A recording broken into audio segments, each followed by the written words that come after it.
Olá, uma vez mais aqui estamos com o programa Mediunidade Hoje, através da TV Mundo Maior. Como sempre, o nosso carinho, o nosso abraço e a nossa gratidão pelo seu prestígio ao nosso programa e a toda a programação da TV Mundo Maior.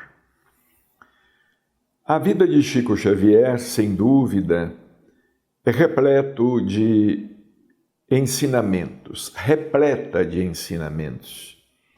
Chico, ao longo de sua existência de quase 93 janeiros, manteve vários contatos, milhares de contatos, com diversas pessoas necessitadas.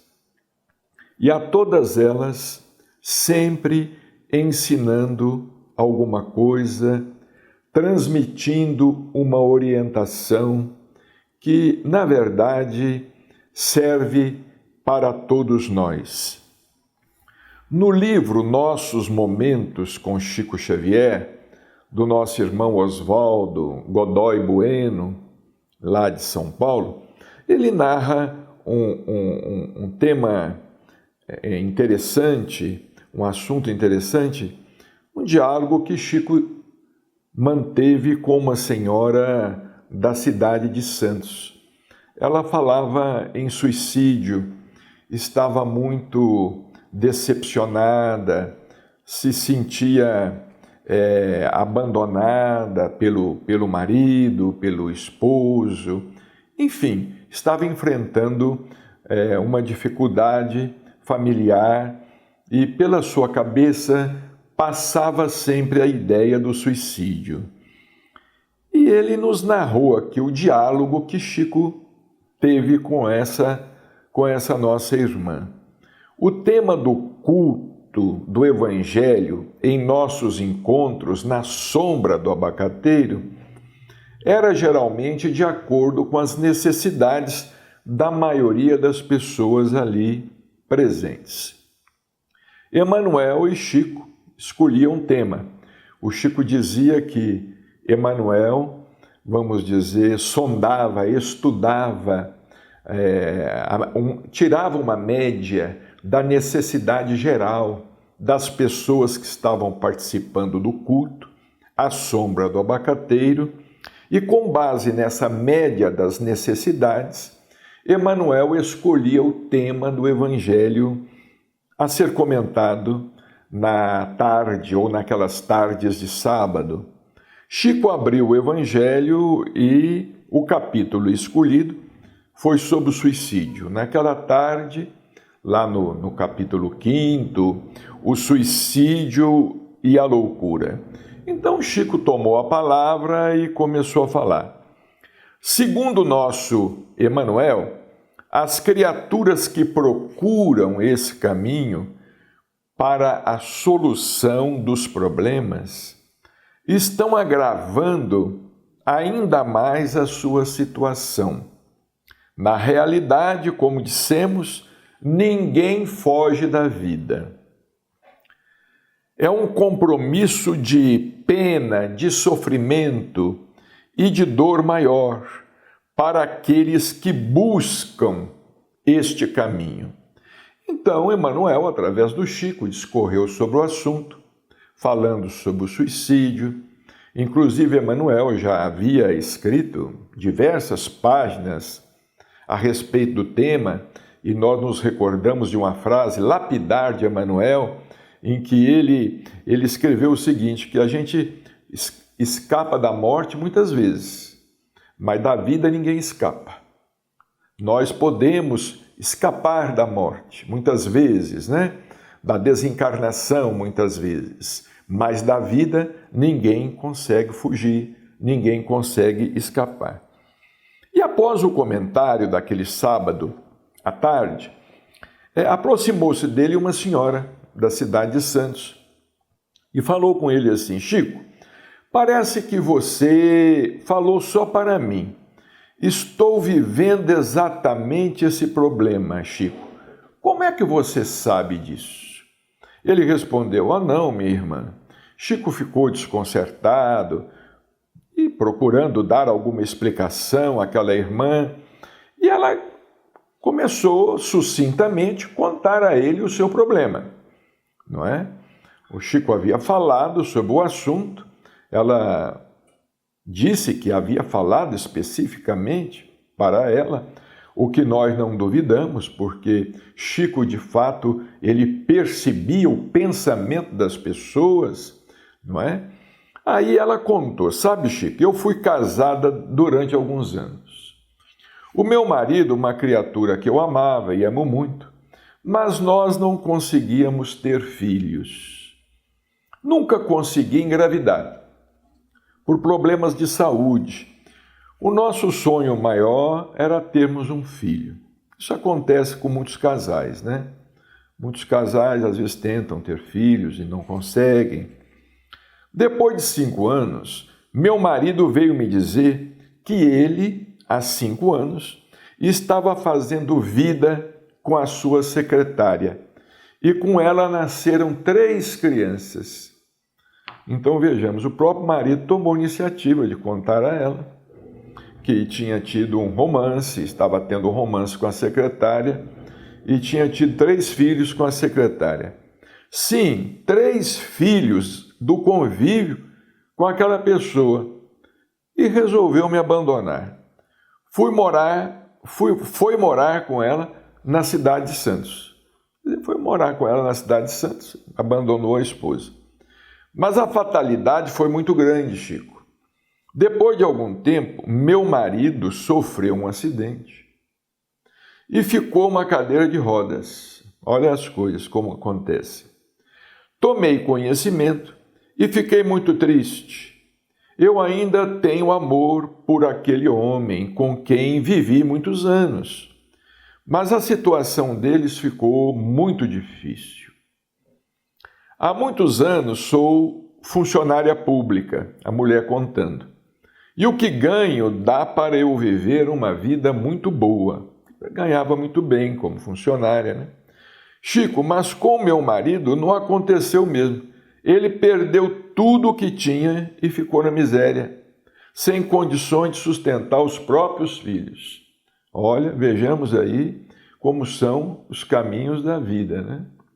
Ele sofreu um derrame, um acidente, teve um problema qualquer, e ficou numa cadeira de rodas. Chico, ele e a sua companheira vieram ao meu apartamento para pedir ajuda. Olha aí, coisa impressionante, né? Ele e a companheira, ele na cadeira de rodas, foram ao apartamento da ex-esposa pedir ajuda, que ele sabia, ganhava bem.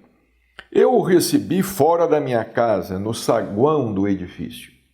Procurei dar ajuda a ele, aos seus filhos, mas não permiti que eles entrassem na minha casa. Diante daquele homem numa cadeira de rodas, homem que eu ainda amo, Chico, eu não consegui perdoá-lo. Ela falou: olha, eu não consegui perdoá-lo. Estou tentando e ainda ajudo no sustento dos filhos dele. Acontece, Chico, que eu tenho uma vida bastante controlada. Ela tinha algum recurso, né, financeiro, e o marido havia perdido tudo, o ex-marido, né, havia perdido tudo. Eu mantinha meus sobrinhos na faculdade. Agora eles concluíram os estudos, eu não tenho mais razão de viver. Ela falando. Quer dizer, ela tinha formado os sobrinhos já e tudo, gastado com os sobrinhos, agora não estava gastando mais. A vida para mim parece que terminou. E agora estou vivendo com muita tristeza, com muita vontade de me suicidar. Por tudo o que havia acontecido, certamente pensando em tudo, naquela solidão, nas suas provas, né? Aí o Chico disse a ela: não, minha filha, você tem um coração muito bom, é uma criatura maravilhosa. Olha como é que o Chico levantava as pessoas, né? E levantava mesmo, falando com sinceridade, falando com amor, falando com ternura. Veja que exemplo, o Chico falando, o seu marido, mesmo tendo te abandonado, sabe do grande coração de mulher e de mãe que você tem, embora ela não tivesse tido filhos, né? Porque mãe não é só quem gera filhos, absolutamente, não é? É mãe do ponto de vista biológico, mas do ponto de vista espiritual, do ponto de vista psicológico, do ponto de vista afetivo, do ponto de vista de amor, mãe não é só quem gera filho biológico, porque nós sabemos que muitas mães geram filhos e abandonam os filhos, nunca mais sabem dos filhos, assim também como muitos pais, né? Aí o Chico continuou, ele sabia onde procurar recurso, por esse motivo ele bateu à sua porta, mesmo em uma cadeira de rodas, sabia que você não negaria a ajuda que ele precisava. Você terminou o seu compromisso com seus sobrinhos, minha filha. Mas se você ama esse homem, ajude-o a cuidar e a criar os filhos. Olha, que coisa impressionante, né? Ajude-o a cuidar e a criar os filhos. Porque aqueles que nascem na terra e amam os filhos de outras mães como os próprios filhos, são criaturas com um coração tão grande quanto o seu.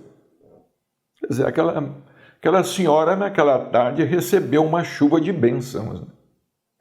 Ela recebeu uma chuva de bênçãos da espiritualidade, né? Se o coração dela estava só com, vamos dizer assim, uma fresta da porta, né? A porta aberta, acabou de escancarar a porta do coração, né? Ocupe a sua mente, disse o Chico. Ajude, minha filha. Ajude-o a criar os filhos que também são seus, porque ele também faz parte do seu amor. Foram ensinamentos tão maravilhosos e tão sublimes que aquela nossa irmã saiu dali com as suas energias renovadas, evidentemente chorando, mas ao mesmo tempo sorrindo. Porque naquele momento ela encontrou uma razão para continuar vivendo. Ela que estava dizendo que não tinha mais razão para viver, que tinha concluído a sua tarefa, ela havia encontrado uma razão para viver. E ela saiu dali decidida a ajudar o ex-marido a criar os filhos, os 3 filhos que ele havia tido com a sua secretária. Vejamos, casos assim aconteciam sempre, todos os dias, em todos os contatos que Chico Xavier mantinha com as pessoas, não apenas lá no Abacateiro, não, mas nas reuniões todas das quais ele participava, ou às vezes até caminhando pelas ruas de Uberaba, como ele tinha hábito de fazer, pelo menos uma vez por semana, ele caminhava pelas ruas de Uberaba, ou então nas visitas que ele fazia à periferia, e não apenas à periferia, ele visitava as pessoas que necessitavam dele, e muitas vezes essas visitas eram orientadas pelos espíritos, não é? Essas visitas eram orientadas pelos espíritos. Assim era a vida de Chico Xavier, repleta de ensinamentos, como neste outro caso aqui, olha, aqui o nosso irmão Oswaldo Godoy Bueno, ele narra uma história muito interessante, nós sempre nos referimos a ela. O Chico estava doente, e precisava de um medicamento, e não era um medicamento fácil de ser encontrado. Principalmente aqui no Brasil. Não era um medicamento fácil de ser encontrado, era um remédio muito caro. E o Chico conta aqui, olha, ele contou ao Oswaldo, estavam lá almoçando na casa dele, num almoço. O Chico não pedia oportunidade. O filho do Oswaldo estava com um problema, ele havia sofrido um acidente, ele bateu a cabeça no teto do carro e precisava fazer uma cirurgia. Então, com esse pretexto, o Chico contou o que certa vez aconteceu com ele. O Dr. Eurípides Tahan já desencarnou. Ele era médico do Chico, foi médico aqui em Uberaba, ele clinicou nos Estados Unidos, depois ele veio para Uberaba, era espírita, um homem muito bom. Dr. Eurípides Tahan, nosso querido médico e amigo, me falou sobre um remédio que eu deveria experimentar, pois iria me fortalecer bastante. Eu queria muito tomar o remédio. Mandei procurar em Uberaba, mas não encontrei. Pedi aos amigos de Belo Horizonte, do Rio de Janeiro, de São Paulo, e ninguém conseguiu encontrar o remédio.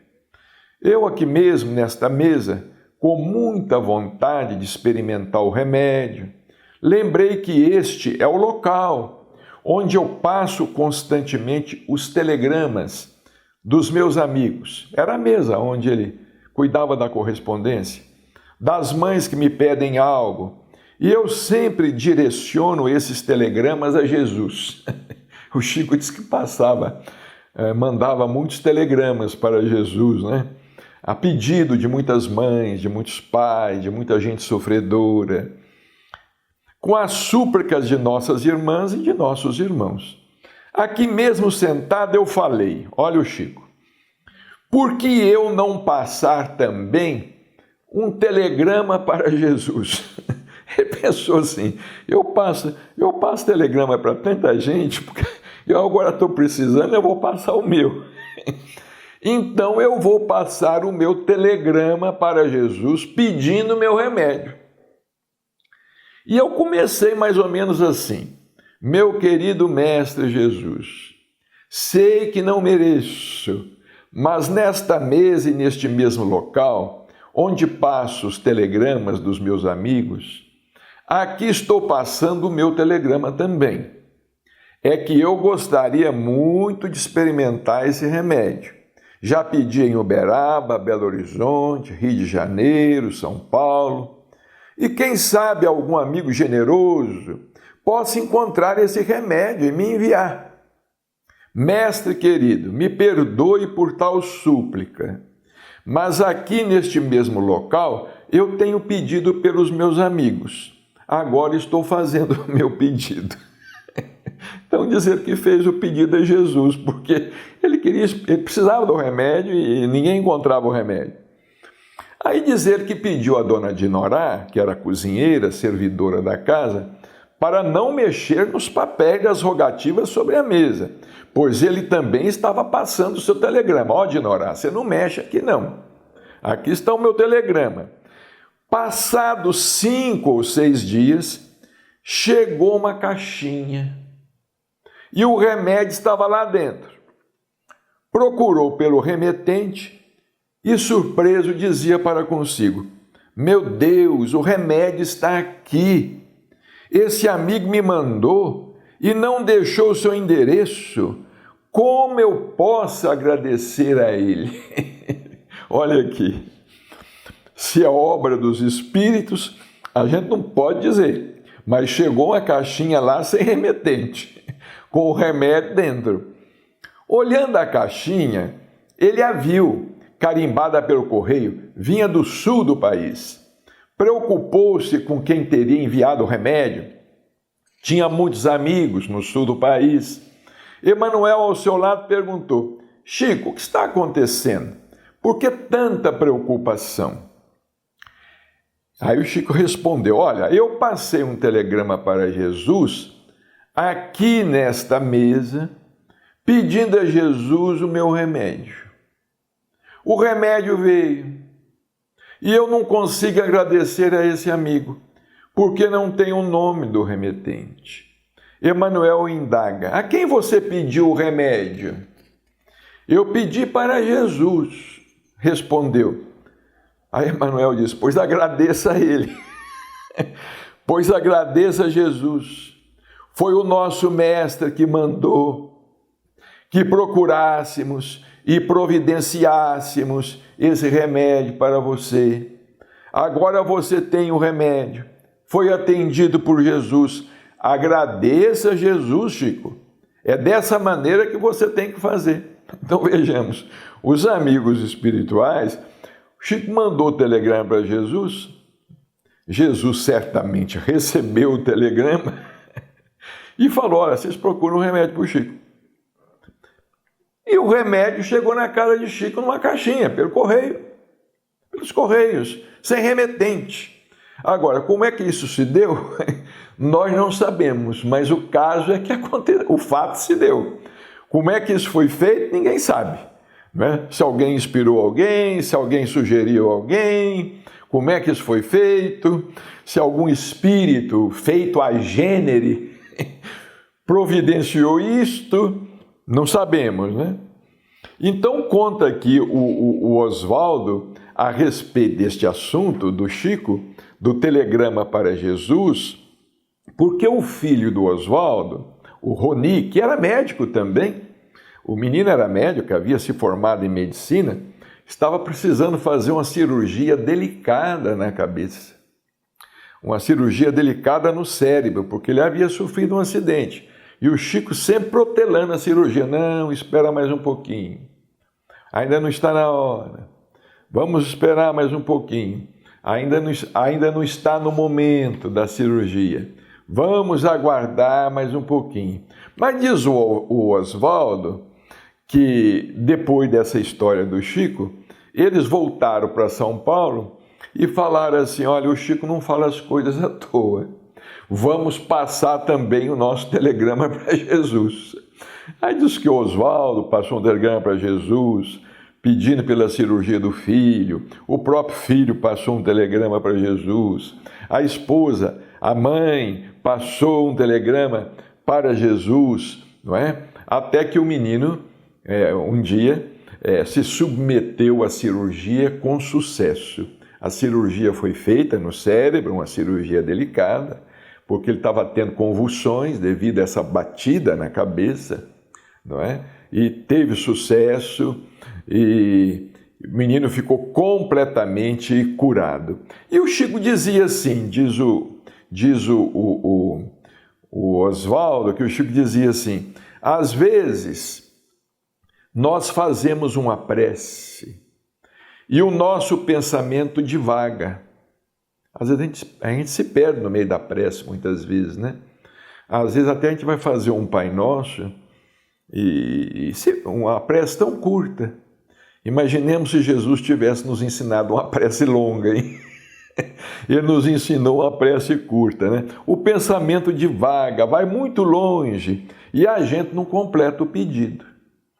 Mas quando escrevemos, colocamos o nosso pensamento todinho no papel e vamos até o final do assunto, no papel é muito melhor escrevermos o nosso telegrama para Jesus, porque ali a gente faz a prece, não é? E pede deferimento. A gente escreve o documento, assim: ó, Senhor, peço deferimento, não é? E claro, o céu, o alto, o Cristo vai deferir de acordo com os nossos méritos, não é verdade? Um grande abraço, muita paz e até o nosso próximo encontro.